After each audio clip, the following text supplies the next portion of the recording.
میرے محترم بزرگ اور عزیز بھائی، یہ سورہ بقرہ کی آیت نمبر 185 اور آیت نمبر 186، اور اس میں ایک اہم مضمون بیان ہو رہا ہے۔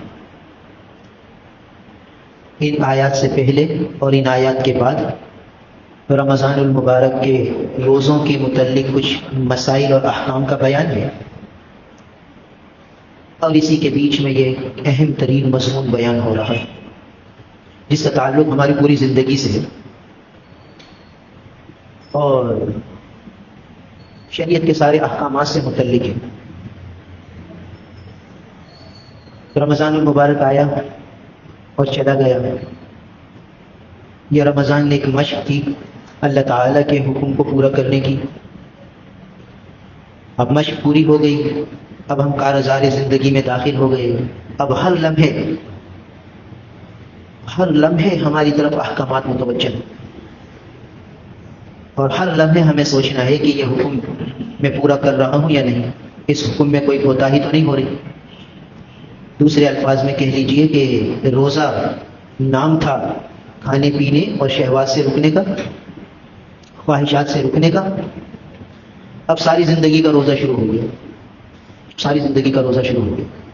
اور اس روزے کی جو افطار ہوگی وہ اس دن ہوگی جس دن ہماری روح پرواز کرے گی، جس دن حضرت اسرائیل علیہ السلام آئیں گے اور ہماری روح لے کر جائیں گے، تو وہ دن جو ہوگا وہ افطار کا دن ہوگا۔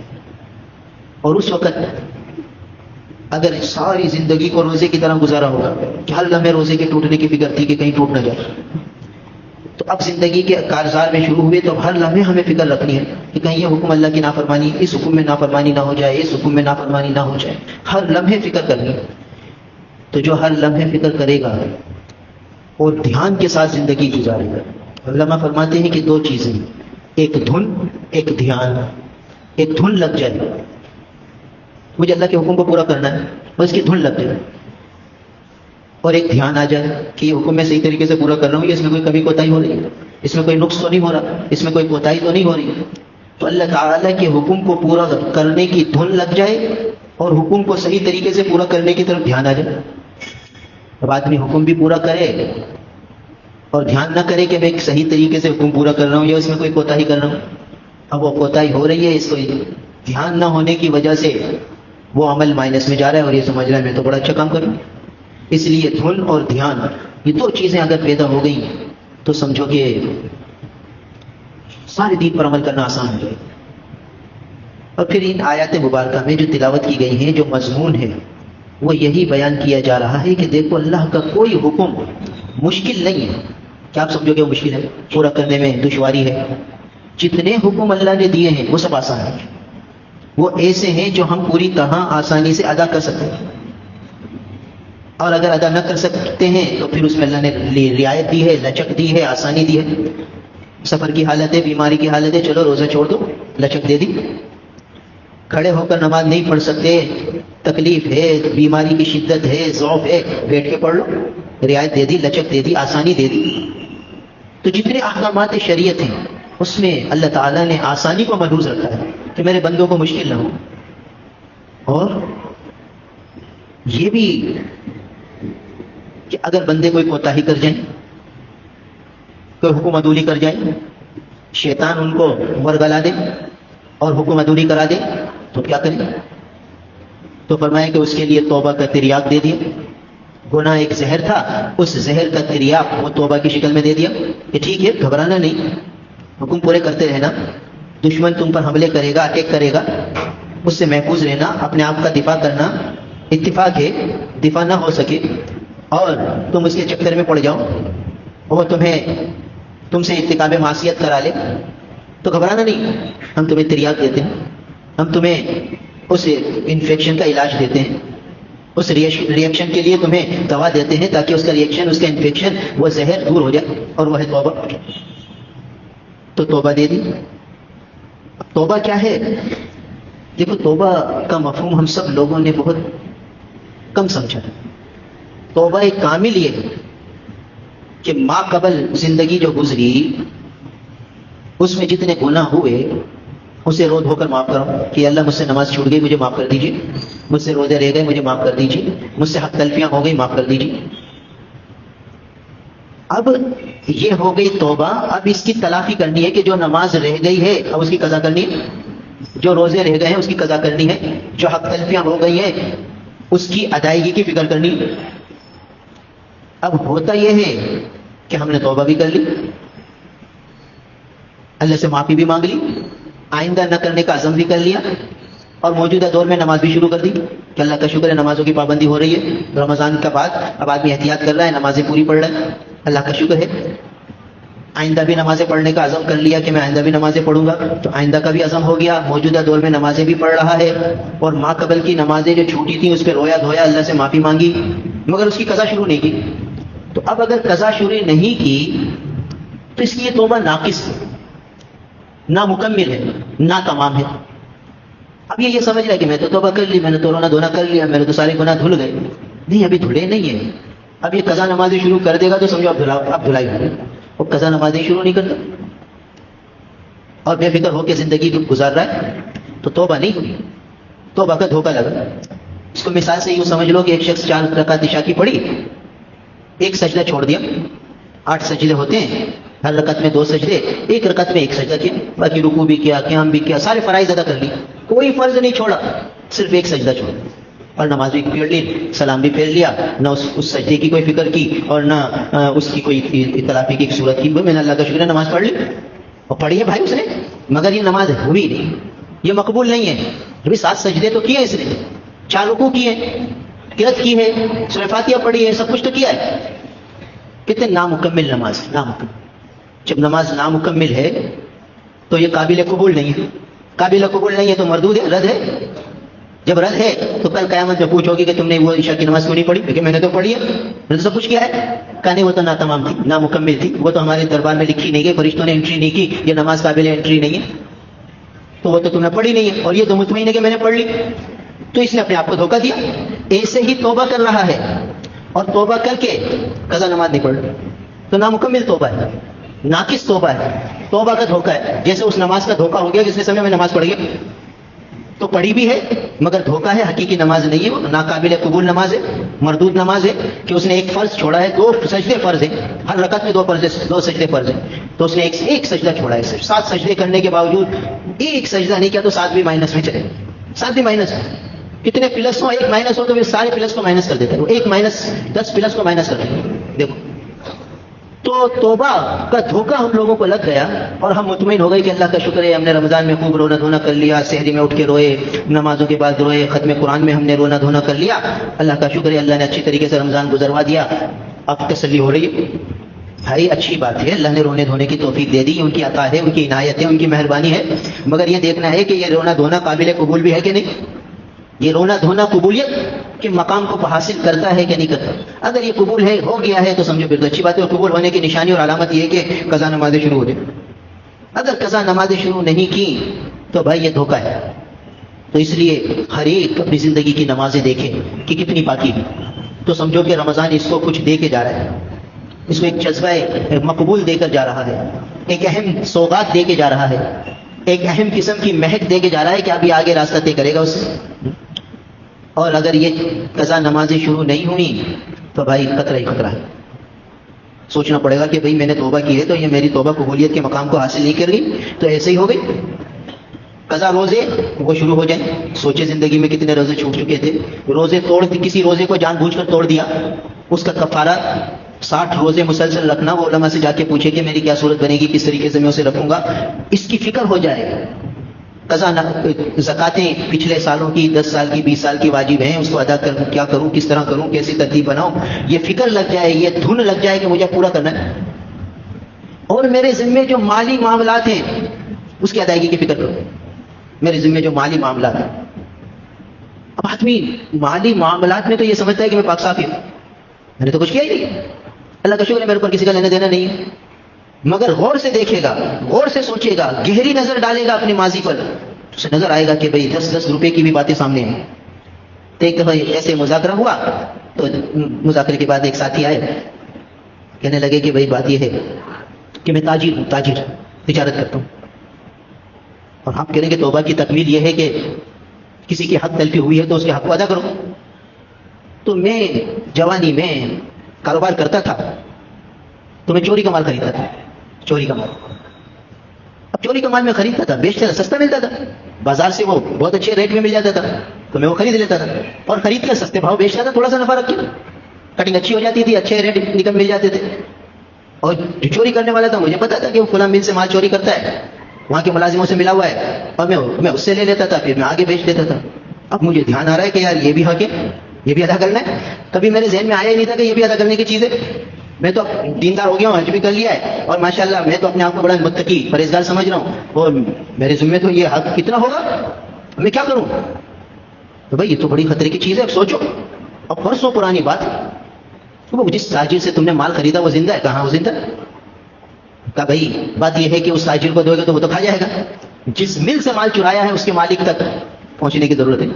اب تم سوچو کس زاویے سے تم اس کو حل کرو گے، اس مسئلے کو. تو تمہیں حل کرنا ہے، آج حل کرنا ہے، ورنہ سارے حشر پوچھ ہوگی، میدان حشر ہوگا، سارے اولین آخرین جمع ہوں گے، اور تمہیں سب حاجی صاحب کہنے والے جو تمہیں بڑے نیک سمجھتے تھے وہ کہیں گے یہ تو اختلفیوں کا مجرم تھا. سارے حشر رسوائی ہوگی. اس رسوائی سے بچنے کے لیے آج تم فکر کرو، غور کرو بھائی کن کن سے مال خریدا تھا. کبھی 2 یا 3 پارٹیاں تھیں جن سے میں مال خریدتا تھا. بتاؤ، یہ وہ چیزیں ہیں جو توبہ کی تکمیل کراتے ہیں. اب ساری زندگی آدمی روتا رہے اور یہ حق ادا نہ کرے، اس حق تلفی کو پورا نہ کرے تو ناتمام ہے. اس نے سوچا ہی نہیں کہ میرے ذمے کن کن کے حق ہیں جو ادا کرنے ہیں. اب اس نے سوچا کہ بھئی میں نے اتنا مال لیا ہے، فلاں فلاں پارٹی سے لیا ہے. اب اس پارٹی کے پاس گیا کہ بھائی تو چوری کا مال مجھے دیتا تھا، میں تجھ سے لیتا تھا، تو بھئی میں توبہ کرنا چاہتا ہوں اور میں نے حساب لگایا ہے یہ اتنا بنتا ہے. اب تو اس سیٹ کے پاس جا جس سے تو چوری کر کر کے مجھے بیچتا تھا، یا اس مل والے کے پاس جا جس کا تو چوری سے مال لیتا تھا. اب اس سے بات کر، کوئی صورت نکال، کوئی تدبیر نکال تاکہ ہم دونوں مل کر اس کے پاس جا کے اس کی تلافی کریں. اب بظاہر آدمی سمجھتا ہے کہ یہ مشکل ہے. اللہ فرماتے ہیں یرید اللہ بکم اليسر ولا یرید بکم العسر. اللہ تو تمہارے لیے آسانی چاہتے ہیں، مشکل تھوڑی چاہتے ہیں. جب آدمی ہمت کرتا ہے پھر اللہ تعالیٰ راستے بناتے ہیں، صورتیں بناتے ہیں، تدبیریں بناتے ہیں. ایسے کام آسان ہوتے چلے جاتے ہیں کہ آدمی مقصود کو پا لیتا ہے. تو کہا کہ ٹھیک ہے میں رمضان کے بعد کراچی جاؤں گا اور ان پارٹیوں کو ڈھونڈوں گا، تلاش کروں گا. اب یہ کارروائی شروع ہو گئی. اب اسی دوران یہ مر جاتا ہے، انشاءاللہ وہاں پہ چل پڑا، مقصود حاصل کرنے کے راستے پہ چل پڑا. وہ مقصود تک پہنچا نہیں، ارادہ پورا ہے کہ بھئی اتنے پیسے ہوں گے تو میں دے دوں گا اور اپنی معافی تلافی کرا لوں. تو ہر شخص سوچے کہ میرے ذمے کس کس کے حق کی ادائیگی ہے تاکہ اس کے ادا کرنے کی میں آج فکر کر لوں. تو توبہ تام ہے، تو توبہ مکمل ہے، ورنہ توبہ ناقص ہے، نامکمل ہے. ایک صاحب آئے کہنے لگے کہ مجھے سیٹ بھیجتا تھا کہ بھائی جاؤ یہ 10 کی نوٹ کی گڈی ہے اور یہ فلاں تندور والے کو دے دو اور اس سے بندے نوٹ لے آؤ. تو میں راستے میں سے 30-40 روپے کھینچ لیتا تھا، اس میں سے 50-60 روپے پھر وہ تندور والے کو دیتا تھا. تندور والا کہتا تھا پورے گلو بھائی گلو آپ کے ٹھیک ہے، تم کہہ رہے تھے ٹھیک ہے. وہ مجھے 1000 روپے ٹکا دیتا تھا، 30-40 میں جیب میں رکھ لیتا تھا، جا کے سیٹ کو دے دیتا تھا. اب میں کیا کروں؟ دیکھو یہ توبہ کی تکمیل ہو رہی ہے. اب یہ دھن ہو گئی ہے، دھیان آ گیا. دھن اور دھیان یہ 2 چیزیں آدمی کو صحیح رخ پہ لے آتی ہیں. اب اس کو دھیان آ گیا، یہ دھن لگ گئی کہ میں یہ قرضہ کس طرح پورا کروں. یہ تو تندور والے کے پیسے میرے اوپر آ چکے ہیں، یہ آخرت میں لے گا، یہاں نہیں لے گا تو اس کو تو پتہ ہی نہیں. میں نے کہا بھائی تم حساب لگاؤ، سوچو تمہارے اوپر کتنے پیسے ہیں. وہ سوچ رہے، سوچ کر اس نے حساب لگا کے بتایا کہ 1200-1500 بنتے ہیں بھائی، کئی مدت تک میں نے یہ کام کیا ہے، تو چلو 1500 ہوں گے. بتا جاؤ اور تندور والے کو دے کر وضاحت کر دینا. اب وہ تندور والے کے پاس جاتا تو تندور والا سمجھتا ہے کہ یہ مولوی چندہ لینے آیا، چندہ لے گا تو وہ بیچارہ اس کو گھاس نہیں ڈالتا تھا. کئی دفعہ وہ گیا، پھر آخر میں مجھے آپ کو دینا ہے، مجھے آپ سے کچھ لینا نہیں ہے. کیا دینا ہے؟ ساری تفصیل بتائی. میں کہا اچھا میں نے تمہیں معاف کر دیا، 1500 بھی لے جاؤ، تم 1500 لے جاؤ، یہ بھی تمہارے. بھائی دنیا میں بھی معاملہ صاف ہو گیا، پیسے بھی بچ گئے. تو جب سچے دل سے آدمی صحیح رخ کو اختیار کرتا ہے اللہ کی مدد آتی ہے. ایسے کتنے واقعات لوگوں نے آ کے سنائے کہ جس میں پھر اللہ تعالیٰ نے آسانی فرما دی. یرید اللہ بکم اليسر ولا یرید بکم العسر. یہ آدمی سوچے گا زندگی بھر کی نمازیں میں کیسے قضا کروں گا. بھائی جب دھن لگ جائے گی کہ مجھے قضا کرنی ہے تو پھر چین ہی نہیں آئے گا. ایک صاحب آئے کہنے لگے کہ میرے اوپر تو 15-20 سال کی نمازیں ہوں گی. اب 20 سال کے معنی یہ ہوئے کہ 360 دن کا 1 سال ہوتا ہے، تو 10 سال کی 3600 نمازیں اور اگلے 10 سال کی 3600 نمازیں، 7200 فجر، 7200 ظہر، 7200 عصر، مغرب عشاء اور وتر. تقریباً 7,200 اب 7,500 کے قریب نمازیں اس کو ہر نماز اتنی پڑھنی ہے، کیسے پوری ہو کیا ہو، اب اتنا بڑا لگ رہا ہے. مگر جب یہ آدمی چلنے لگتا ہے اور شروع کرتا ہے تو پھر اللہ تعالیٰ آسانیوں کی راہیں پیدا فرما دیتے ہیں.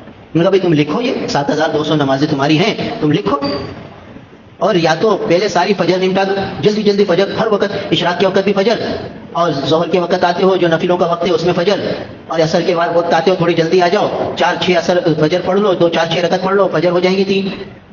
عشاء میں مغرب میں اوابین کی جگہ یہ قضا نمازیں کرو. اب وہ دھن لگ گئی، شروع ہو گیا. کچھ ہی دنوں میں آیا کہ مفتی صاحب وہ فجر تو پوری ہو گئی اللہ کی فضل سے، اب ظہر شروع کرنے لگا ہوں، دعا کرنا جلدی سے ہو جائے. اور سال بھی نہیں لگا ہوگا، سال بھی، کہ وہ آ کر کہنے لگا کہ میں الحمدللہ میری ساری نمازیں اللہ نے پوری کرا دی.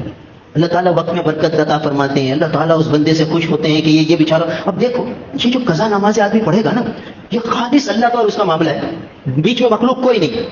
اخلاص کی چوٹیوں پر پہنچا ہوا عمل ہے، اخلاص کی چوٹیوں پر. توبہ بھی کر لی، اللہ سے معافی بھی مانگ لی، اور فکر کر رہا ہے کہ میری اتنی نمازیں رہ گئی ہیں میں پوری کروں. اب یہ جو وہ نماز پڑھ رہا ہے اللہ تعالیٰ خوش ہو رہے ہیں کہ دیکھو میرا بندہ پچھلی نمازوں کی کیسی فکر کر رہا ہے، کیسے اس کو دھیم لگی ہوئی ہے کہ یہ پوری ہو جائیں، اللہ کی مدد اور رحمت شامل حال ہو جائے. خوش ہو جاتے ہیں اللہ تعالیٰ، آسانیاں فرما دیتے ہیں، اللہ تعالیٰ بندے سے خوش ہو جاتے ہیں. اب بتائیے ایک بندہ نفل پڑھ رہا ہے وہ بھی اللہ کو خوش کر رہا ہے، اور ایک بندہ یہ قضا نمازوں کی فکر میں قضا نمازیں پڑھ رہا ہے، تو اللہ کی رحمت اس پہ کتنی برسے گی کہ دیکھو اس کو کتنی فکر ہے. کون اس سے پوچھ رہا تھا کہ تمہیں پڑھی کا نہیں ہے اور یہ اس میں لگ رہا ہے، تو اللہ تعالیٰ اس سے کتنے خوش ہوں گے. اب دیکھیے کچھ عرصے میں اس کی ساری نمازیں ہو گئی. پھر یہ آیا، پھر کہنے لگا کہ مجھ سے میں نے کئی روزے توڑے ہوئے، مختلف رمضانوں میں جان بوجھ کے روزے میں نے توڑ دیے تھے، تو بھائی ہر رمضان کا ایک کفارہ ہوگا، لہٰذا تم 60 روزے رکھو اور ایک قضا کا 61 روزے رکھو. ٹھیک ہے، شروع کر دیے 61 روزے. اب اس نے روزے شروع کیا، گھر والوں نے کہا کیا ہو گیا تمہیں؟ کہا بس وہ مجھے تھوڑا روزے رکھنے کا شوق ہے میں رکھوں گا. ہمت کر کے شروع کیے، اللہ کے فضل سے 1 سال کا کفارہ پورا ہو گیا. پھر آیا کچھ عرصے بعد، اور 1-2 سالوں میں اس کے یہ قضا روزوں کے کفارے بھی اللہ نے پورے کرا دیے. تو جب آدمی چلتا ہے تو پھر اللہ تعالیٰ آسانیاں پیدا فرما دیتے ہیں، دشواریاں ہٹا دیتے ہیں. مگر طلب صادق ضروری ہے، سچے جذبے ضروری ہیں. سچے جذبے سے چلے گا سارے کام آسان ہیں، مگر شرط یہ ہے کہ اب شروع تو ہو. تو اللہ کا فضل ہے، رمضان المبارک کا مہینہ گزر گیا، اب نئی زندگی گویا شروع ہو گئی، لیل و نہار اپنے طور پر شروع ہو گئے. اب آدمی اپنی زندگی کے مقصد کو متعین کرے کہ بھئی مجھے اللہ تعالیٰ کو راضی کرنا ہے، یہ میرا مقصد ہے، یہ میرا زندگی کا بس سب سے بڑا اہم ہے، بس اسی میں مجھے لگنا ہے اور ادھر ادھر نہیں دیکھنا، بس اس کام میں لگنا ہے. اب جب آدمی اس کی فکر لگ جائے گی تو پھر اس کو کوئی دوسری طرف دیکھنے کا وقت ہی نہیں ملے گا، خرافات میں پڑھنے کا وقت ہی نہیں ملے گا، بس عمل میں لگتے چلے جائے گا. تو اب ایک نماز ہو گئی، روزے ہو گئے، قضا زکاتیں پچھلے سالوں کی رہ گئی، یہ تو ہو گئے عبادات کے اعتبار سے. پھر ہو گئے مالی حقوق، معاملات کے اعتبار سے جو مالی حقوق ہیں، کسی کے لینے دینے ہیں، بھائی اس کی فکر کرے، کس کو کیا دینا ہے، کس طرح دینا ہے، کیا ترتیب بنے گی، کس طرح میں حق کی ادائیگی کروں، کس طرح میرے اوپر آخرت میں یہ بوجھ نہ رہے، اس کی تدبیریں سوچے. اس کے لیے اپنے ذہن کو استعمال کرے، علماء سے جا کے پوچھے تو ساری آسانیاں اللہ تعالیٰ پیدا فرما دیں گے، اور اس کی سارے ادائیگیاں غیب سے اللہ انتظام فرمائیں گے. ادا کرنے کی پوزیشن نہیں ہے تو کیا کرے بھائی، صاحب حق کے پاس جا کر اس کو کہے کہ بھئی مجھ سے کچھ کوتاہیاں ہوئی ہیں، میں آپ کا اتنا مالی طور پر مقروض ہوں، اگرچہ آپ کے علم میں نہیں ہے، میں آپ کی دکان پہ ملازمت کرتا تھا، کچھ میں نے چوریاں کی ہیں، یہ میرے پاس لکھا ہوا حساب ہے، اتنا میرے پاس پر ہے، اب میں دینے کی پوزیشن میں نہیں ہوں، تم اللہ کے لیے مجھے معاف کرو. اور معاف نہیں کرو تو میرا ارادہ یہ ہے کہ جب بھی میرے پاس مال آئے گا میں انشاءاللہ آپ کو ضرور دے دوں گا، یا مہینے میں میرے پاس 1000 بھی بچے گا، 500 بھی بچے گا تو میں آپ کو دوں گا، میں آپ کا دیندار ہوں. اتنا تو کر لے. اب ہر مہینے 500 روپے اس کو دے رہا ہے اور اسی میں اس کی موت آ گئی، بس یہ مقصد پہ چل پڑا ہے. باقی اس کے اختیار میں جتنا تھا اس نے کر لیا، اس سے زیادہ اس کا اختیار ہی نہیں تھا. اب یہ سوچتا ہے میرے پاس ہے نہیں، میں کیا جا کے معافی مانگوں. یہ دھوکہ ہے نفس کا، شیطان کا. معافی بھی نہیں مانگتا، تدبیر بھی نہیں کرتا، اور رونا دھونا کرتا رہتا ہے. تو یہ رونا دھونا بھائی قابل قبول نہیں ہے. جیسے نماز میں سجدہ چھوڑتا رہے تو نماز ہوگی نہیں، ایسے ہی یہ اگر رونے دھونے کو سمجھے کہ میں نے تو بڑا تیر مار لیا تو یہ خوش فہمی ہوگی، یہ اپنے آپ کو بس خوش سمجھنا ہوگا، حقیقت میں اس کا کوئی فائدہ ہی نہیں ہے.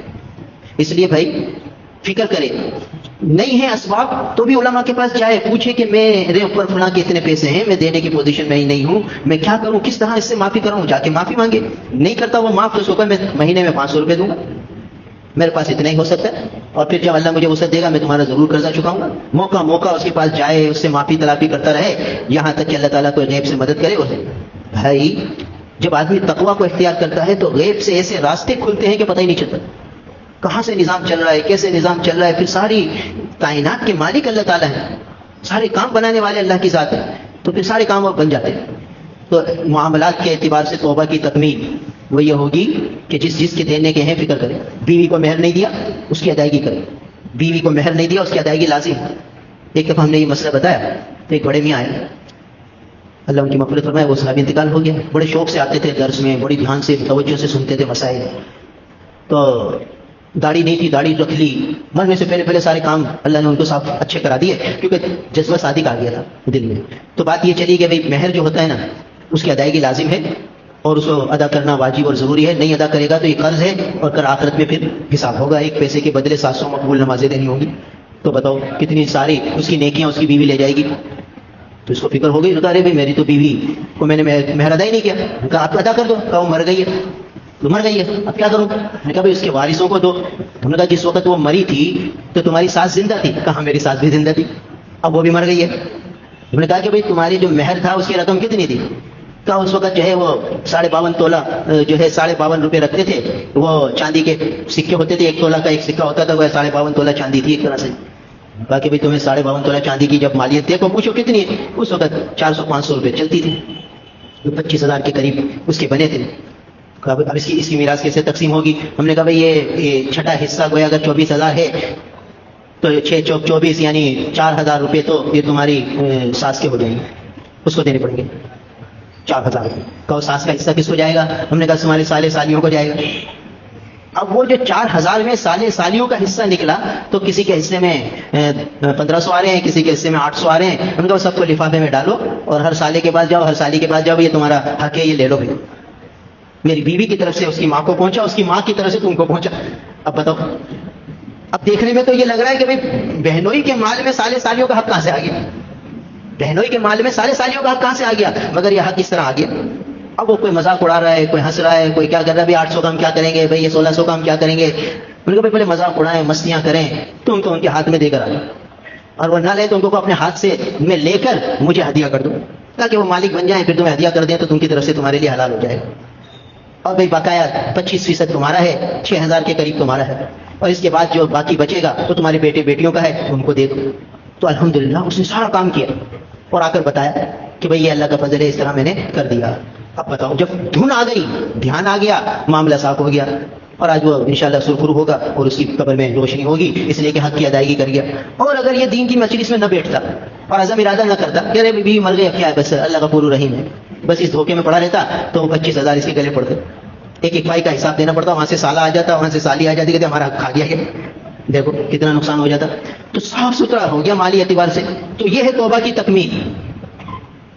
ہم لوگ دھوکے میں پڑ گئے کہ بھئی ہم نے رونے دھونے کو توبہ سمجھ لیا, کہ رو دھو لیے, آنسو بہہ گئے, ہم سمجھے کہ ہماری چھوٹ ہو گئی. جو حقوق کی ادائیگی ہے اگر وہ نہیں ہوئی تو توبہ کامل نہیں ہے, ناقص ہے, اور ناقص کی ہم نے مثال دے دی کہ وہ قبول نہیں ہے. پھر معاشرت کے اعتبار سے حق کی ادائیگی, معاشرت کے اعتبار سے حق کی ادائیگیاں, کہ بھئی ساتھ رہتے ہیں, میاں بیوی ہیں, باپ بیٹے ہیں, بھائی بہن ہیں, چاچا بھتیجے ہیں, ماموں بھانجے ہیں, یہ سب یہ حقوق معاشرت کہلاتے ہیں. اس میں جو کمی کوتاہی ہو گئی ہے, کسی کو برا بھلا کہہ دیا, کسی پہ غصہ ہو گئے, کسی کو گالی گلوچ کر دی, کسی کو کیا کر دیا, بھائی آج معافی کرا, ورنہ توبہ ناقص ہے. بھائی پہ غصے ہو گئے تھے, بھائی کو 2-4 گالیاں بک دی تھی, اب تو معافی تلافی ہو گئی, اب جو ہے وہ بس وہ دل میں ہے اس کے, اب جا کے اس سے معافی مانگ لی کہ بھائی میں پورا وقت آپ پر غصے ہو گیا تھا, بھائی تم مجھے معاف کر دو. باپ ہے, بیٹا ہے, بھائی ہے, بہن ہے, بیوی پہ غصہ ہو گیا, ڈانٹ ڈپٹ کر دی, بات آئی گئی ہو گئی پتہ ہی نہیں, اب جا کے اس سے اس موقع کی معافی مانگو کہ بھئی فلاں موقع پر میں آپ سے ناراض ہوا تھا, میرا کوئی حق نہیں تھا ناراض ہونے کا, مگر مجھ سے غلطی ہو گئی, آپ کی دل شکنی ہو گئی, آپ کو نقصان پہنچا, مجھے معاف کر دو. دنیا میں آج معاملہ صاف کرا لو تاکہ کل پھر سر حشر رسوائی. کیونکہ ایک روایت میں آتا ہے کہ جب انصاف کے لیے کھڑے ہوں گے نا, حق کی ادائیگی کا جب فیصلہ ہوگا تو سب سے پہلے فیصلہ میاں بیوی کا ہوگا. پہلی جو عدالت لگے گی اس میں میاں اور بیوی دونوں ساتھ کھڑے ہوں گے. اب یا تو بیوی کہے گی کہ اس نے میری حق تلفی کی ہے, مجھے حساب دلائیے, یا شوہر کہے گا کہ بیوی نے میری حق تلفی کی ہے, مجھے حساب دلائیے. اب بتاؤ وہاں کیسے حساب ہوگا کہ وہ کہے گی میرا یہ حق تھا تو اس سے یہاں سے نیکیاں لے کر اس کو دی جائے گی، یہ حق کی ادائیگی ہوگی، نیکیاں نہیں ہوں گی تو وہاں سے گناہ لے کر اس کے کھاتے میں ڈالے جائیں گے. تو اس لیے یہ معاملہ بھی بڑا نازک ہے. توبہ کی تکمیل یہ ہے کہ بھائی اس سے معافی تلافی کرے، اس کو معاف کر لے کہ بھائی مجھے معاف کر دو. معاف نہیں کرتی کچھ لے دے کے معاف کراؤ، کچھ کر کے معافی حاصل کرو تاکہ دل سے وہ معاف کرے، تاکہ آخرت میں پکڑ نہ ہو. تو بہرحال معاملات کے اعتبار سے تلافی ہر اعتبار سے دیکھنا ہے کہ میرے ذمہ کوئی حق نہ ہو. حقوق اللہ میں سے ہو اس کو ادا کرنے کی فکر کروں، حقوق العباد میں سے ہو اس کو ادا کرنے کی فکر کروں. کوئی حق میرے ذمہ کسی کا نہ رہے، بس اس کی دھن لگ جائے، اس کا دھیان آ جائے. یہ ہے صحیح رخ پر آنے کا طریقہ. تو ان آیات مبارکہ میں یہی سمجھایا جا رہا ہے کہ یرید اللہ بکم اليسر ولا یرید بکم العسر، کہ اللہ تعالیٰ تمہارے لیے آسانی چاہتے، تمہارے لیے مشکل نہیں چاہتے. جتنے حکم اللہ نے دیے وہ سب تمہارے لیے آسانی آسان ہے، مشکل کہیں نہیں.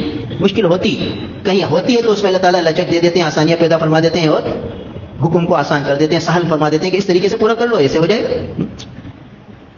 اب پھر فرمایا کہ ولی تکملوا العدہ، کہ تم یہ گنتی پوری کر لو رمضان کی، رمضان کے پورے مہینے گزار لو. اب رمضان کا مہینہ گزر گیا. وَلِتُكَبِّرُوا اللَّهَ عَلَىٰ مَا هَدَاكُمْ، اور تم اللہ کی کبریائی بیان کرو اس بات پر کہ اللہ نے تمہیں ہدایت دے دی. تو مفسرین نے لکھا ہے کہ وَلِتُكَبِّرُوا اللَّهَ عَلَىٰ مَا هَدَاكُمْ کا مفہوم یہ ہے کہ جو عید کی نماز میں 6 زائد تکبیریں کہتے ہو، اللہ اکبر اللہ اکبر اللہ اکبر، پہلی رکعت میں پھر دوسری رکعت میں 6 زائد تکبیریں واجب قرار دے دی. فرمایا یہ اس کا مفہوم یہ ہے کہ تم اللہ کی کبریائی بیان کرو. اب نماز عید ہو رہی ہے، 6 تکبیریں زائد ہو رہی ہیں، ساری سال نماز پڑھتے ہیں 6 تکبیریں زائد نہیں کہتے. یہاں کہتے ہیں یہ اللہ کی کبریائی بیان کرو. کس بات پر؟ کہ اللہ نے تمہیں ہدایت دی اور پوری گنتی تم سے کروا لی، پوری گنتی تمہاری کرا دی. وَلَعَلَّكُمْ تَشْكُرُونَ، تاکہ تم شکر گزار بن جاؤ. یعنی جب اللہ کی عظمت تمہارے دل میں ہوگی، جب اللہ کی عظمت دل میں بیٹھ جائے گی، اللہ اکبر سے اللہ کی عظمت اور کبریائی کا دھیان کرایا جا رہا ہے کہ اللہ کی عظمت اللہ کی کبریائی کو دل میں اتنا بٹھا لو کہ پھر ہر چیز اللہ کی عنایت لگے اور تم اس کا شکر ادا کرو کہ اللہ یہ بھی آپ کی عنایت ہے، یا یہ بھی آپ کی مہربانی ہے، اور پھر اس پر تم شکر گزار ہو، ان کی شکر گزاری کرو کہ اللہ میرا استحقاق نہیں تھا، یہ آپ کی عنایت ہے، یہ آپ کی عطا ہے، یہ آپ کی توفیق ہے. پھر شکر کے جذبات میں آگے بڑھتے چلے جائیں. تو کبریائی جب آئے گی، جب بڑائی دل میں آئے گی، اللہ تعالیٰ کی عظمت کا استحضار ہو جائے گا، تو پھر جو عطا ہوگی وہ انہی کی طرف نسبت ہوگی کہ انہی کی عطا ہے، میرا کوئی کمال نہیں. جب اپنے کمال سے نگاہ ہٹ جائے گی، انہی کے کمال پہ نگاہ جائے گی، تو پھر شکر کے جذبات آئیں گے. لعلکم تشکرون، تاکہ تم شکر گزار بن جاؤ. پھر اگلی بات جو فرمائی وَإِذَا سَأَلَكَ عِبَادِي عَنِّي فَإِنِّي قَرِيبٌ، تو مفسرین فرماتے ہیں کہ ان آیات سے پہلے بھی احکام صوم، روزے کے احکام چل رہے ہیں، آگے بھی روزے کے احکام چل رہے ہیں، اور یہاں گنتی پورا کرنے کا حکم دیا، اور گنتی پوری کرنے کے بعد فوراً فرمانے کہ اگر میرے بندے آپ سے پوچھیں میرے بارے میں فإنی قریب، تو میں بالکل قریب ہوں. کیا مانا؟ کہ ایسا نہ سمجھنا کہ بھائی رمضان میں ہی قریب تھا، جو رمضان میں تمہیں ہر وقت یہ دھیان تھا روزہ نہ ٹوٹ جائے، روزہ نہ ٹوٹ جائے، روزہ نہ ٹوٹ جائے، اور روزہ افطار کرنے کے بعد اگلے دن سحری کی فکر کہ روزہ رکھنا ہے، روزہ رکھنا ہے، روزہ رکھنا ہے. اللہ تعالیٰ کا قرب محسوس ہو رہا ہے، اللہ تعالیٰ کا دھیان محسوس ہو رہا ہے. تو فرمایا کہ ایسا نہ سمجھنا کہ رمضان گزر جائے تو تم یہ سمجھو کہ اب اللہ دور ہو گئے. نہیں، اللہ پھر بھی قریب ہے. تو تمہیں جب ضرورت پیش آئے ان سے مانگ لینا. اور اس پر ایک بات عجیب سنائی ہمارے شیخ نے کہ دیکھو کہ اللہ تعالیٰ کا ایک عجیب نظام ہے کہ آدم علیہ السلام کو بنایا جنت میں، اور فرما دیا کہ بھائی ہاں کھاؤ پیو، بس اس درخت کے پاس نہیں جانا، درخت کے پاس نہیں جانا، باقی گھومو پھرو جیسے چاہو کھاؤ مزے کرو. وہ اتنا سا کام ہے کہ یہ نہ کرنا. پھر ان سے وہ کام کروایا گیا، مشق کرائی گئی، ایک پریکٹیکل کرایا گیا حکم عدولی کا، کہ حکم تھا کہ نہ جاؤ، اب وہ چلے گئے. تکوینی طور پر اللہ کی طرف سے ایک نظام بنا. آدم علیہ السلام سے کبھی معصیت کا صدور ہوا نہیں تھا، اور یہ تو ایک معصیت جو ہے اس معنی کر ہے کہ اللہ تعالیٰ نے فرما دیا عصا آدم ربہ، کہ آدم نے اپنے رب کی نافرمانی کر لی. حقیقی طور پر تو یہ تکوینی طور پر تھا. تو اب کیا ہوا کہ کبھی ایسا ہوا نہیں تھا اور یہ ہو گیا، تو اتنے روئے ہیں کہ جس کی کوئی انتہا نہیں، یہ کیا ہو گیا. تو پھر اب اللہ تعالیٰ نے زہر بھی چکھایا اور تریاق بھی دے دیا. القا، ان کو سکھا دیا. فتلقى آدم من ربه، آدم نے اپنے رب سے سیکھ لیا. ربنا ظلمنا انفسنا، یہ سیکھ لیا، سکھا بھی دیا کہ یہ تریاق ہے، یہ تریاق بھی لے جاؤ، اور یہ تریاق استعمال بھی کروایا وہی. اب کیا ہوا کہ درخت سے حکم عدولی بھی کروائی گئی، پھر تریاق بھی دے دیا، یہ مشق کرا کے بھیج دیا کہ اب جاؤ. اب کیا ہوگا کہ کبھی تم سے یہ کہیں درخت آ جائے گا، یہ دنیا میں جتنی معصیتیں ہیں یہ درخت ہے، ممنوع شجر ممنوع ہے، کہ بھئی اس کے قریب نہیں جانا. اگر قریب چلے گئے اور کچھ اس میں سے نفع حاصل کر لیا تو بھئی تریاق موجود ہے، اس تریاق کو استعمال کر دینا. فوراً مشق کرا دی، تو مشق کر کے بھیجا ہے. تو دونوں باتیں بتا دی کہ بھئی دیکھو اب تم جا رہے ہو، واپس ہمارے پاس ہی آنا ہے، تو ہم تمہیں توبہ کا تریاق بھی دے رہے ہیں، زہر بھی ہے، تریاک بھی ہے، ساتھ وہ زہر کو استعمال نہ کرنا، غلطی سے ہو جائے، بھول سے ہو جائے تو وہ فوراً تریاک استعمال کر لینا. اور یہ تریاک بتا دیے کہ تریاک پوری طرح استعمال کرنا ہے، ناقص استعمال نہیں کرنا، نہ تمام استعمال نہیں کرنا. تو پھر کیا ہوگا کہ وہ جو حکم عدولی کا نقصان ہے وہ ظاہر ہو جائے گا، وہ جو انفیکشن ہے وہ دور ہو جائے گا. اور اس معاملے میں چونکہ ہر وقت مقابلہ ہے، ہر وقت شجر ممنوعہ سامنے آئے گا، ہر وقت نفس اور شیطان تمہیں شجر ممنوعہ کی طرف لے کر جائیں گے، تو تم کیا کرنا، ڈرنا نہیں، وہ ہمیں پکار لینا، ہم قریب ہیں، ہمیں دور نہ سمجھنا. وَإِذَا سَأَلَكَ عِبَادِي عَنِّي فَإِنِّي قَرِيبٌ، کہ جب آپ سے میرے بندے میرے بارے میں پوچھیں فَإِنِّي قَرِيب، تو میں بالکل قریب ہوں. یہ نہ سمجھنا کہ میں دور ہوں، وہ فوراً مجھے پکار لینا. بھائی بچہ ہے، ابا قریب ہی کھڑے ہیں، تو کیا ہوتا ہے کہ کوئی کتا آ گیا، کوئی بلی آ گئی، کوئی بکرا آ گیا، بچہ ڈرتا ہے، فوراً ابا کی انگلی پکڑ لیتا ہے. کیوں پکڑ لیتا ہے؟ کہ اس کو پتا ہے کہ ابا اس بلا کو دور کر دیں گے، اس نقصان دینے والی چیز کو جو مجھے نقصان دے رہی ہے. اب بچے کو پتہ ہی نہیں کہ نقصان دیتا ہے کہ نہیں، مگر اس کو خوف آ رہا ہے، خوف آ رہا ہے تو فوراً اپنے ابا کے پاس ہو جاتا ہے. تو اسے پتا ہے کہ میرا ابا قریب ہے، تو پھر اسے ڈر خوف نہیں ہوتا. تو بتا دیا کہ تمہارے ابا تمہارے قریب ہے، ڈرنا نہیں. یہ شیطان، یہ نفس تمہیں ارتکاب معصیت کروائیں گے اور تم چوکنا ہو کر قریب آ جانا.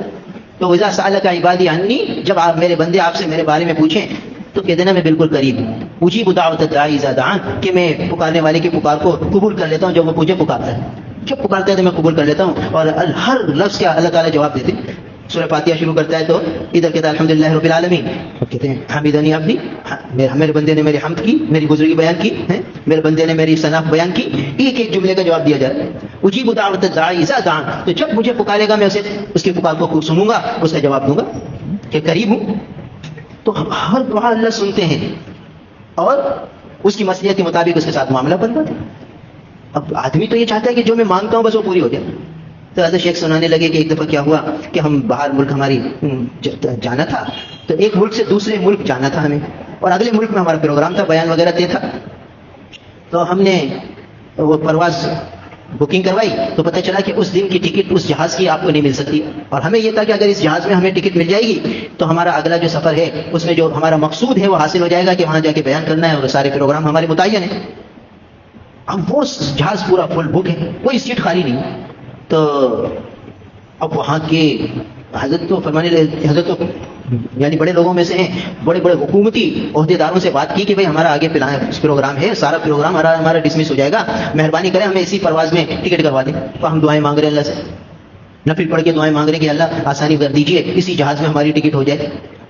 اور ہر طرح سے مایوسی، بڑے بڑے عہدے داروں نے معذرت کر دی کہ بھائی بکنگ ہو چکی ہے، پورا جہاز فل پیک ہے، کوئی سیٹ خالی نہیں ہے، تو معذرت ہے، بس اگلے دن ہی آپ کو پرواز ملے گی. کہ اگلے دن کی جو پرواز تھی تو ہمارے سارے پروگرام کینسل. انہوں نے کہا بس ٹھیک ہے. اور پھر جب رات کو ہم بیٹھے تو خبر آئی کہ جس جہاز کے لیے ہم دعائیں مانگ رہے تھے وہ کریش ہو گیا، وہ کریش ہو گیا. جس جہاز کے لیے ہم دعائیں مانگ رہے تھے وہ ہماری دعا قبول نہیں ہو رہی تھی. ہم کہہ رہے تھے پتہ نہیں ہماری دعا کیوں قبول نہیں ہو رہی، ہم سے کون سی معصیت ہو گئی، کون سا گناہ ہو گیا، ہماری دعا قبول نہیں ہو رہی. وہ ہماری دعا قبول اس لیے نہیں ہو رہی کہ مصلحت یہ تھی کہ نہیں، وہ تو تم اپنی ہلاکت کی دعا مانگ رہے تھے. اور ہمارے ذہن میں یہ تھا کہ آگے پروگرام ہے، آگے یوں ہے، آگے یوں. ہمارے ذہن میں تو پتہ نہیں کیا کیا باتیں تھیں، اور اللہ تعالیٰ نے حفاظتی نظام چلایا اور ہماری یہ دعا قبول نہیں کی. تو ہم یہ سمجھتے ہیں کہ جو ہم مانگ رہے ہیں وہ ہمیں مل جائے. تو اللہ تعالیٰ ہمارے رب ہیں، ان کو معلوم ہے کہ ہماری مصلحت کس چیز میں. اب ایک آدمی بیمار ہوتا ہے، کہتا ہے بس میری بیماری ختم ہی ہو جائے، جان چھوڑیے میری، مجھے شفا ہی مل جائے. اور وہاں ان کی حکمت کا تقاضا یہ ہے کہ اگر بیماری سے شفا مل گئی تو اس کے لیے نقصان دہ ہے، اور بیمار رہنا اس کے لیے مفید ہے، کیونکہ وہ حکیم ہے، ان کو پتہ ہے کہ کس چیز میں اس کے فائدہ ہے. تو وہ تو ہر کام ہمارے فائدے کے لیے فرماتے ہیں. لہٰذا اب اس کو شفا نہیں مل رہی تو یہ سوچتا ہے میری دعا قبول نہیں ہو رہی. بھی دعا تو قبول ہو رہی ہے، بس یہ ہے کہ اس بیماری کی طوالت میں خیر ہے، اللہ تعالیٰ کی حکمت ہے.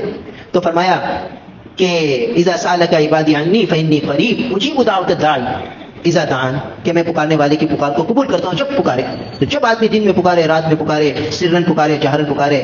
بعض حضرات نے ان آیات مبارکہ کا ایک شان نزول لکھا ہے کہ دیہات کے ایک شخص آئے اللہ کے رسول صلی اللہ علیہ وسلم کے پاس، وہ ماننے لگے اللہ کے رسول ہمیں بتائیے ہمارا رب قریب ہے تو ہم انہیں آہستہ آواز میں پکارے، اور دور ہے تو زور سے پکارے، زور سے آواز لگا کر ان کو پکارے.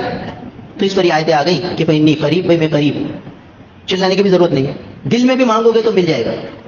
زبان ہلانے کی بھی ضرورت نہیں ہے، بس مانگنے کی چاہے کہ توجہ دھیان سے مانگ لو. اور رسول اللہ صلی اللہ علیہ وسلم نے مانگنا ہی سکھایا، ہر موقع پر مانگنا سکھایا. بھی سو رہے ہو تو مانگ کے سو جاؤ، اٹھ رہے ہو تو مانگو، بیت الخلاء میں جا رہے ہو تو مانگو، باہر آ رہے ہو تو مانگو. ہر موقع پر مانگنا سکھایا ہے، کوئی موقع ایسا نہیں جس میں مانگنے کی کوئی دعا نہ سکھائی ہو۔ تو اجیب دعوت الداعی اذا دعانی، کہ پکارنے والے کی پکار کو قبول کرتا ہوں جو مجھے پکارے۔ تو ہر موقع کے پکارنے کی دعائیں حضور نے بتا دی کہ یہاں یہ مانگنا، یہاں یہ مانگنا، یعنی بیت اللہ میں جاؤ تو یہ مانگنا، مینا میں یہ مانگنا، عرفات میں یہ مانگنا، روزے کے افطار کے وقت یہ مانگنا، سحر کے وقت یہ مانگنا، ہر وقت مانگنے کے طریقے الفاظ تک سکھا دیے کہ ان الفاظ میں یہ چیز مانگنا۔ اب پھر بھی ہم نہ مانگیں تو بھائی یہ ہمارا نقصان ہے۔ تو فرمایا اجیب دعوت الداعی اذا دعان فلیستجیبوا لی۔ یہاں آ کے فرمایا کہ جب ہم تمہاری ساری دعائیں قبول فرماتے ہیں، تمہاری دعائیں سنتے ہیں، تو لہٰذا تم بھی پوری طرح ہمارے احکامات کو قبول کرو، جو احکام تمہاری طرف متوجہ ہے اسے قبول کرو، اسے سر انجام دو۔ فلیستجیبوا لی، میرے احکام کو پورا کرو، ولیؤمنوا بی، اور مجھ پر ایمان لاؤ، اور تمہارے ایمان اس درجے کا ہو کہ ہر عمل ذوق و شوق سے ہو، یعنی ایمانی تقاضے کے ساتھ عمل کرنا ہے۔ ان آیات مبارکہ کا مفہوم یہ نکلا کہ جو عمل کرنا ہے نا، بوجھ سمجھ کے نہیں کرنا، بلکہ ذوق اور شوق سے کرنا ہے، سعادت سمجھ کے کرنا ہے۔ ایک یہ ہے کہ کسی نے آپ کو کام کہہ دیا کہ یار تم بازار جا رہے ہو تو میرے لیے یہ 1 کلو دودھ لے کر آنا۔ اب تم کو بڑا خوشی محسوس ہوئی کہ یار اتنے بڑے آدمی نے مجھے اتنا سا کام کہہ دیا، میرے لیے سعادت ہے، میرے لیے بڑی سعادت ہے۔ تو تم یہ 1 کلو دودھ لاتے ہوئے خوش ہو رہے ہو کہ یار اللہ کا شکر ہے، اس نے مجھ سے کام لے لیا اور جو ہے اس کا احسان ہے کہ اس نے مجھے سے دودھ منگا لیا ہے، تو اب وہ خوش ہو رہا ہے، تو یہ سعادت سمجھ رہا ہے۔ اور ایک شخص ہے کہ اس کو تم دودھ لے کر آنا تو وہ بہت سمجھ رہا ہے میں نے مصیبت گلے ڈال دی، میرے اوپر بوجھ ڈال دیا کہ مجھ سے یہ چیز منگا رہا ہے۔ اب وہ بھی لے کر تو آ رہا ہے مگر اس کو بوجھ محسوس ہو رہا ہے۔ حکم دونوں پورا کر رہے ہیں، اپنے پڑوسی کا، اپنے دوست کا، اپنے ساتھی کا، مگر ایک بوجھ سمجھ کے کر رہا ہے اور ایک سعادت سمجھ کے کر رہا ہے۔ تو جو سعادت سمجھ کے کر رہا ہے اسے خوشی محسوس ہو رہی ہے، اسے فرحت محسوس ہو رہی ہے، اور جو بوجھ سمجھ کے کر رہا ہے اس کو اضمحلال ہو رہا ہے، دل میں بوجھ ہو رہا ہے، دل میں پریشانی ہو رہی ہے۔ تو حکم یہ ہے کہ ولیؤمنوا بی، جتنے احکام پر عمل کرو نا ذوق شوق سے کرنا، ایمانی تقاضوں کے ساتھ کرنا، ایمانی جذبے کے ساتھ کرنا۔ ایمانی جذبہ کیا ہے اور ایمانی تقاضا کیا ہے کہ آخرت کے استحضار کے ساتھ کرنا، کہ جو عمل کرو آخرت کا جذبہ سامنے ہو، آخرت کا استحضار سامنے ہو۔ بھائی میں یہ نماز پڑھنے جا رہا ہوں، مجھے تکبیر اولیٰ مل جائے، مجھے پہلی صف مل جائے، میں دھیان سے پڑھوں، شوق سے پڑھوں، خشوع سے پڑھوں۔ اب یہ جذبے آ رہے ہیں، اب ان جذبوں کے ساتھ یہ جا رہا ہے، یہ سعادت سمجھ رہا ہے نماز کے پورا کرنے کو۔ اور ایک شخص دوسرا بھی نماز کے لیے جا رہا ہے، یار وہ گھاٹ کھڑا ہوا ہے، بس اب کیا کریں، نماز کا وقت آ گیا، بس جانا ہے، جب جلدی سے نماز پڑھ کر آؤں، بوجھ اتاروں، پھر آگے گھاٹ کو سنبھالوں۔ اب یہ بھی جا رہا ہے مگر اس کا ساری توجہ کا مرکز محور وہ دکان ہے، اور وہ سارا بوجھ اس کے ذہن میں اسی کا ہے، اور یہ خوشی خوشی آ رہا ہے۔ یہ بھی دکان چھوڑ کے آ رہا ہے مگر سعادت سمجھ کے آ رہا ہے، دوسرا دکان چھوڑ کر آ رہا ہے، بوجھ سمجھ کے آ رہا ہے۔ تو پہلا جو آ رہا ہے وہ پورے ایمانی جذبے کے ساتھ آ رہا ہے، دوسرا جو آ رہا ہے وہ بس ذمہ داری تو پوری کر رہا ہے، ذوق شوق سے نہیں آ رہا۔ تو جتنے احکامات شریعت ہیں وہ ذوق شوق سے پورے کرنے ہیں، خوشی خوشی پورے کرنے ہیں، سعادت سمجھ کے پورے کرنے کہ اللہ کا انعام ہے کہ اللہ نے مجھے یہ حکم دیا اور اس حکم کو پورا کرنے کی اللہ نے توفیق دے دی، یہ ان کی عنایت ہے کہ مجھے اللہ نے یہ توفیق دے دی۔ وَلْيُؤْمِنُوا بِي لَعَلَّهُمْ يَرْشُدُونَ، تاکہ یہ رہنمائی حاصل کریں، رشد اور ہدایت کے راستے پر آ جائیں۔ کیا مطلب کہ جب آدمی ایمانی جذبوں کے ساتھ عمل کرتا ہے تو اللہ تعالیٰ اسے ایک حیات دیتے ہیں، وَلَنُحْيِيَنَّهُ حَيَاةً طَيِّبَةً، خوشگوار زندگی، اس کے دل میں فرحتیں، اس کے دل میں مسرتیں، اس کے دل میں شادمانیاں ہوتی ہیں۔ وہ عنایات ربانی کا مشاہدہ کرتا رہتا ہے، اسے سبحان اللہ کہنے کی بھی توفیق ملتی ہے تو وہ نسبت اللہ کی طرف کرتا ہے، اس کا دل خوشی سے بھر جاتا ہے کہ یا اللہ آپ نے مجھے سبحان اللہ کہنے کی توفیق دے دی، آپ کی عطا ہے۔ ہر وقت اس کے دل چونکہ اللہ کی محبت اور اللہ کی دھیان کے سے لبریز ہے تو پھر ہر عمل میں اس کو مزہ آتا ہے، بوجھ نہیں سمجھتا، تو زندگی پرکیف ہو جاتی ہے، پرمسرت ہو جاتی ہے۔ تو یہ جو رمضان کا مہینہ گزرا اس میں یہی مشق کرائی گئی کہ بھئی تم اللہ کے حکم کو مقدم رکھو اور ہر عمل کو پیچھے فرمایا کہ یہ آگے جا کے فرمایا کہ یہ کیا ہے، تلک حدود اللہ، یہ جو احکامات ہیں یہ اللہ کے حدود ہیں، فلا تقربوها، اس کے قریب بھی نہ جاؤ، یعنی حد کو پورا کرو، حد کو پھلانگو نہیں۔ کیا مطلب کہ بھئی روزہ ہے، اب کوئی شخص یہ کہے کہ بھئی روزہ سحری میں کر رہا ہوں، 2 منٹ بعد روزہ بند کر لوں گا اور 2 منٹ بعد کھول لوں گا، وقت پورا کر دیا، وہاں سے 2 منٹ جو ہے وہ دیر کر دی تو یہاں سے 2 منٹ دیر کر دی۔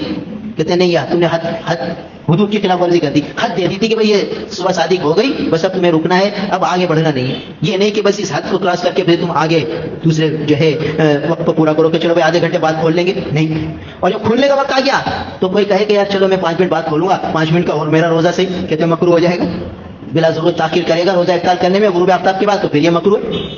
کیوں؟ حد بندی کر دی کہ بھائی صبح صادق ہوگی کھانے پینے سے رکنا ہے، غروب آفتاب ہوگا کھانا پینا شروع کرنا ہے، یہ حدود ہے۔ تو لہٰذا حدود کی خلاف ورزی نہیں کرنی۔ تو جتنے احکامات ہیں بھائی اس کو اسی طرح پورا کریں گے تو پورے انوار، پورے برکات، پورے فضائل ملیں گے. اس میں اپنی طرف سے کچھ کمی بیشی کریں گے تو پھر نقصان ہوگا، پھر سائیڈ افیکٹ ہوگا. تو بھائی اس سے بچنا ہے. اب ساری زندگی احکامات شریعت کے مطابق گزارنے کی آدمی کوشش کرے. اللہ تعالیٰ ہم سب کا